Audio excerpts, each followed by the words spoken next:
मस्त कुरकुरीत अशी कांदा भजी कोणाला आवडत नाहीत. तर याला खेकडा भजी देखील म्हणतात. तर आज छान अशी कांदा भजी कुरकुरीत बनवलेली होती. तर म्हटलं तुमच्यासोबत देखील ही रेसिपी शेअर करावी.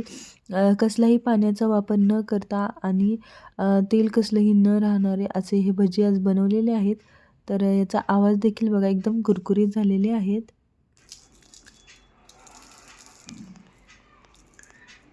तर येतोय ना आवाज असा एकदम कुरकुरीत.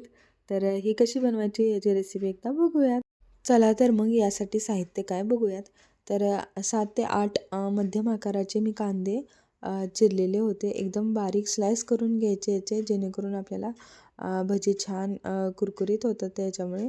तर मी हे चिरून घेतलेले आहेत. त्याच्यानंतर 1.5 वाटी बेसन पीठ घेतलेलं आहे, चाळलेलं आहे ते. त्यानंतर मी 2 मिरच्या घेतलेल्या आहेत. त्या मिक्सरला छान बारीक करून वाटून घेतलेल्या आहेत. 1 छोटा टेबलस्पून जिरे, 1 छोटा टेबलस्पून ओवा आणि कोथिंबीर आणि आपल्याला चवीनुसार मीठ घेतलेलं आहे. तर याच्यामध्ये तुम्ही हळद जर टाकायची असेल तर ॲड करू शकता. नसेल तर नाही केली तरी पण छान होतं. मी काय ॲड केलेली नव्हती. आणि याच्यामध्ये आपण सोड्याचा कसलाच वापर करणार नाही आहे. तर मीठ टाकून कांद्यामध्ये छान सगळं मिक्स करून घ्यायचं आणि हे मीठ टाकून व्यवस्थित छान हलवून घेतलं.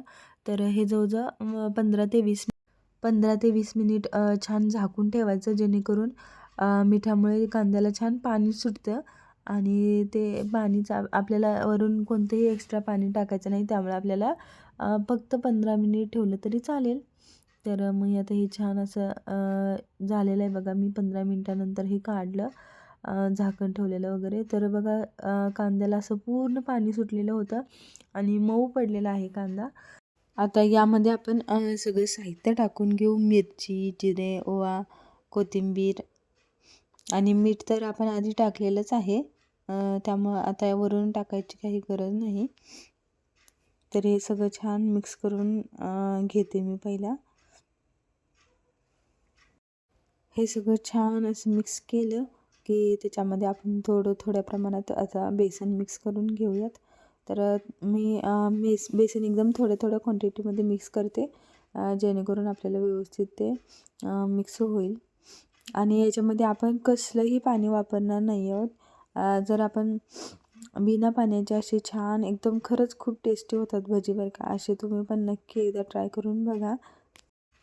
त्यामध्ये पीठ म्हणजे जसं बसेल तसं थोडं मिक्स करून घ्यायचं, जेणेकरून आपल्याला बाहेर पीठ सांडणार पण नाही आणि त्यात छान व्यवस्थित मिक्स होईल. 1 वाटी पीठ माझ्याकडून पूर्ण मिक्स करून झालं. आता नंतर दुसरी जी अर्धी वाटी होती त्यातलं पण मी थोडं घेत राहिले. आपल्याला भज्यासाठी पीठ आपण कसं घेतो म्हणजे थोडंसं असं ओलसर वगैरे त्या पद्धतीनंच हे होतं बरं का पीठ. तर हे बघा हे असं पीठ झालेलं आहे आणि आपण हे कांद्याचं जे पाणी आहे त्याच्यामध्येच आपण हे केलेलं आहे. त्याच्यामध्ये जास्त पाणी वगैरे कसलाच वापर केलेला नाही आहे.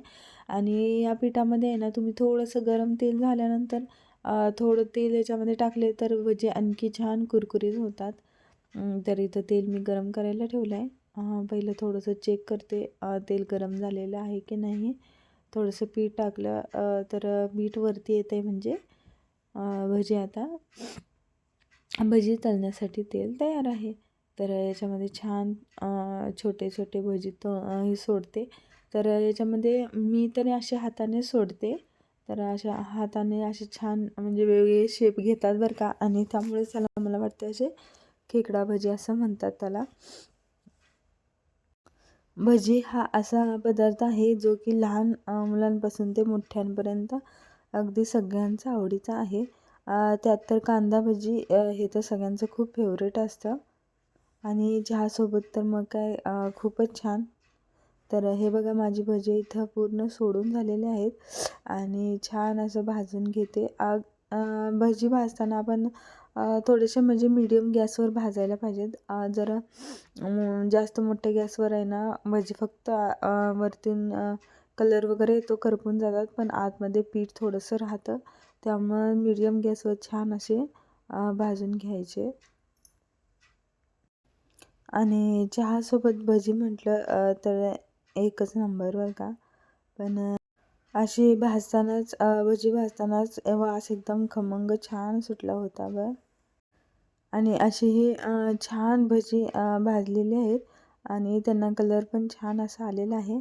आपण जर हळद नाही टाकली तर ओरिजिनल असा कलर त्याचा राहतो, नाही तर हळदीनं थोडासा असा वेगळा कलर येतो, त्यामुळे मी हळदीचा वापर नाही केलेला. तर छान खरंच आपण क्रिस्पी होतात. आणि बघा याच्यामध्ये तेल थोडंसुद्धा बाकी राहिलेलं नाही आहे आणि याचा आपण सोड्याचा कसाच वापर केलेला नाही. तर तुम्ही पण नक्की अशी भजी ट्राय करून बघा आणि भेटूया नवीन व्हिडिओमध्ये. बाय.